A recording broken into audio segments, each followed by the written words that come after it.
Peter, I can't particularly address this subject at you, bearing in mind you're a Graham Board director, which to a certain extent puts at least one of your hands in handcuffs whenever we have a discussion. However, I think I can ask you about some sort of general views. There was a report in the recent calendar of a trainer whose kennel was closed down, and following basically a number of dogs that were in very, very poor condition. Now, I thought it made quite a tough read, to be quite honest, and the impression that I formed, having read it, and I'm not asking you to comment on it specifically, was that this particular individual, maybe for all the right reasons, maybe people were trying to be kind or thoughtful or helpful, but they'd basically been given too much rope. And it seemed to me on numerous occasions, and it's one of the things that, again, my caller who's called me last night was moaning about, I think with fair right to, that sometimes the board seem very slow to crack down and to go around and continually serve improvement notices on trainers, where the first thing they should do is suspend, get the dogs out the kennel, and then if the improvement notices are carried out, then at that point maybe consider bringing the dogs back. Now, do we have a problem here within the board? How can this happen? I mean, presumably the stewards are going out and reporting things. I mean, is there anything that you can say to kind of ease people's concerns about that? I've had my own concerns when I hear people talk to myself. I think where you say the first instance, you go in, you take the dogs out. Now, I'd say that was wrong. I think we're having 2 site visits a year. So if somebody's got to a position that you want to move the dogs out, I'd be asking, well, what's happened so quickly in them 6 months to get it to a position that you need to move the dogs out? We shouldn't ever get to that position, I don't think. Improvement notices, I think you should be allowed 1 improvement notice. And I think you've got so many days to get it done. Now, I know with the new independent inspections, you're going to have the 90-day notice to get it done, but it needs to be done.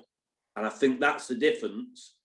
You might have got an improvement notice before, but it still might not be done. Well, we can't have that.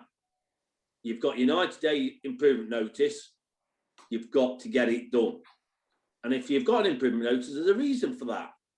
It needs to be done. So why it hasn't been done in the past, I don't think people have been strong enough.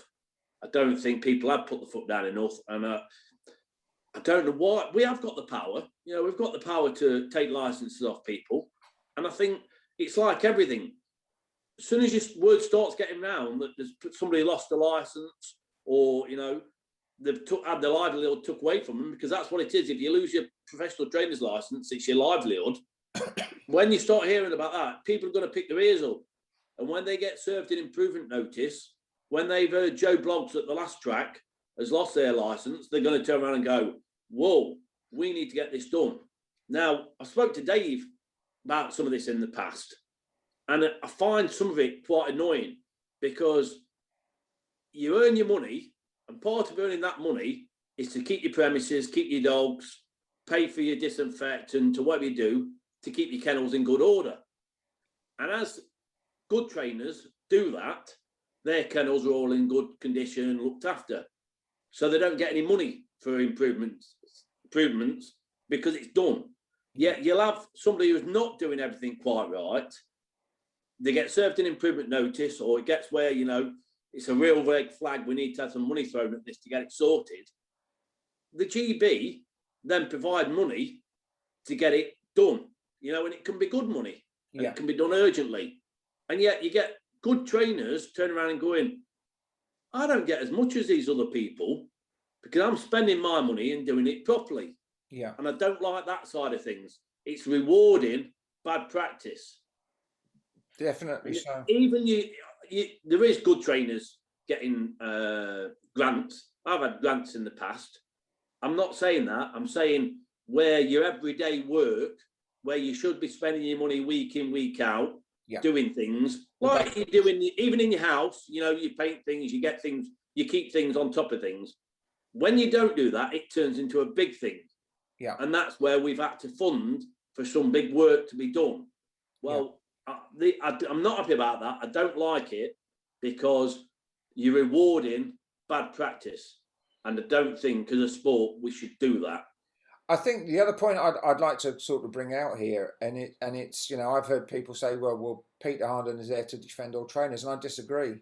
I think if you are going to defend bad trainers, all you do is blemish the rest of your profession. And one of the things that irritates me more than anything, and it hasn't been brought up so far, but I will bring it up because if anything, quite frankly, pisses me off, it's people within the industry that are feeding the antis, can't wait to get the boot in, sneaky little texts. I've seen some just recently on phones. Yeah. Disappeared.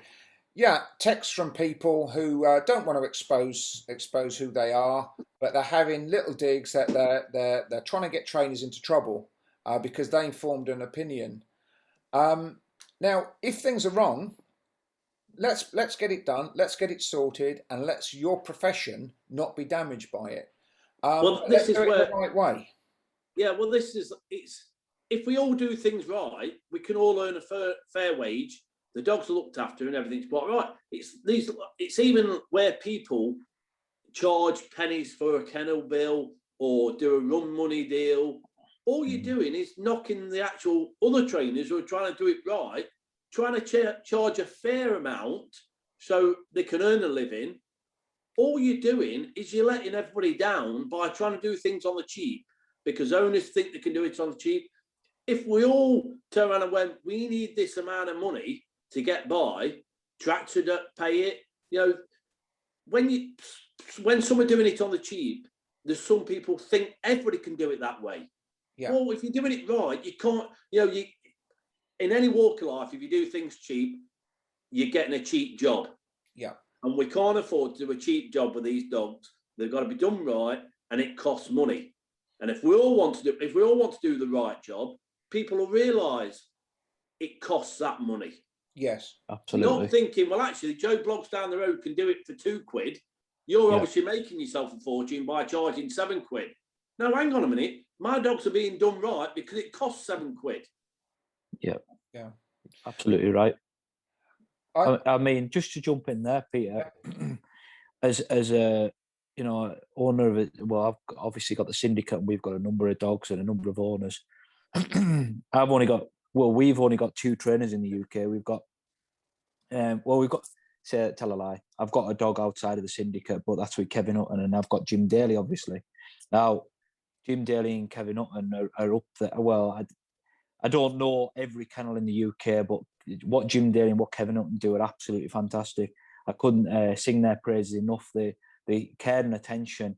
I mean, I've only just joined with Kevin, and I see facilities are unbelievable.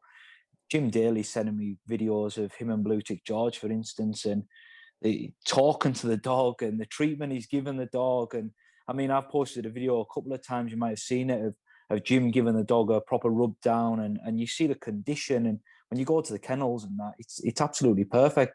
I mean, I had a discussion with Jim when George was in the Derby, and Jim had a couple of empty kennels and kind of moved George away from some of the other dogs to give him a good night's sleep. Yeah. It's like, people don't understand this. You know, these are the type of things. And I've heard stories at Kevin's kennel about some dogs are nervous and the way they try and build the confidence up. I think first and foremost, as a greyhound trainer, you've got to be a dog lover, haven't you? And but that costs, Dave, and you're an owner that's willing to pay that to be done right. And yeah, absolutely right.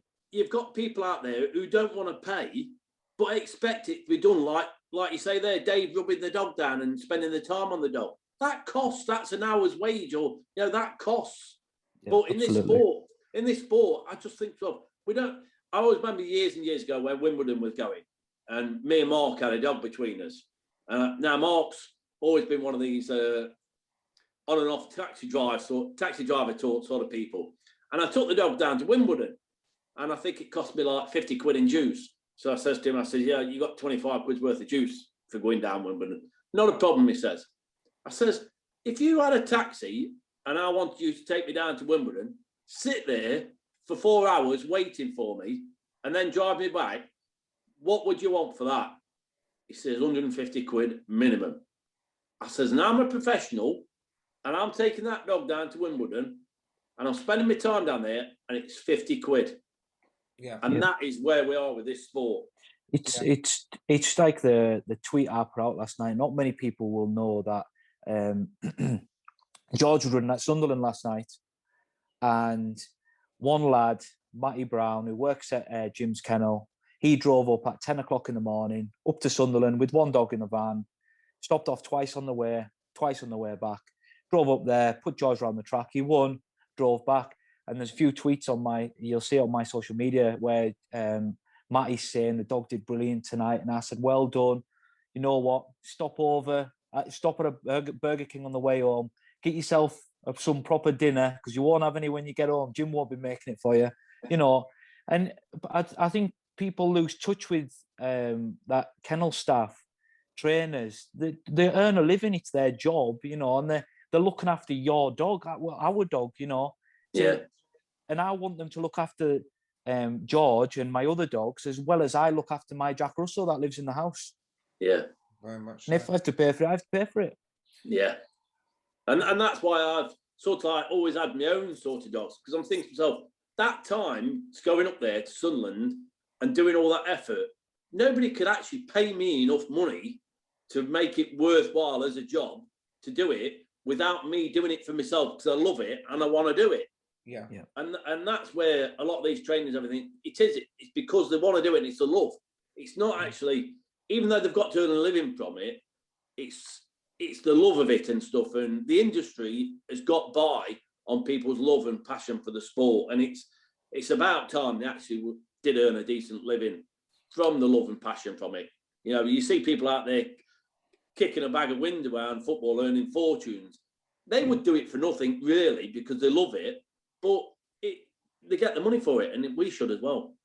I want to bring this to a conclusion now, and having thought it through, probably to finish really actually with you, Peter, in that despite everything that's said and all the concerns about people being taken on and the industry being badly treated, trainers being unfairly treated, where I want to finish this is, I don't know, a statement, I guess, and in my time in Greyhounds, we have never been more advanced in welfare. We have the most regulated and monitored system for looking after animals of any type of animal. You don't get it in show dogs. Nobody says what happens to the show dogs that are born with their eyes the wrong colour, etc. We're not getting down the lines of puppy farms and everything else. Everything to do with greyhounds is monitored all the way through. We've done a phenomenal job. The board has done a phenomenal job, and I gather now, because of these independent kennel checks, this will be yet another stage forward to again tick off another box where people say, well, you're just checking your own kennels. The industry's checking its own kennel and it's overlooking things. That is about to change, is it not? It is. We did a lot of work with the BSI standards, and there's a totally independent company coming in. And where we've said, you know, people have got notices, you know, you will get a notice. You've got 90 days, but it's got to be done. You know, we've brought in with the Kennel Club, RSPCA, Dogs Trust, we've all sat there, we've all come up with these, I'm trying to think what you'd call it, standards of what the kennels needs to meet, and we will meet it. And if you don't meet it, you won't be doing the job. So, and I think at that point in time, when everybody's had these inspections and we know all these kennels get up to the standards, I think we need to call it a day with these people trying to batter us all the time, talking about welfares, because we can shout it from the rooftops that we've got nothing to hide. You can go around any set of kennels, we will meet the standard required, and that is good enough for anybody. So nobody's got to hide and nobody's got to be worried You know, we need to turn around and chuck it back at these people and turn around and go, pick on somebody else. You're picking the wrong people now because we are way above what you think. Perfect place to end it. Perfect place to end it. Gentlemen, thank you for that. I have a suspicion that this, although we've tried to make this about welfare, and I certainly want to get away from the politics a little bit in some of the future things we do, I think this is a subject we will inevitably come back to, and hopefully with some new ideas.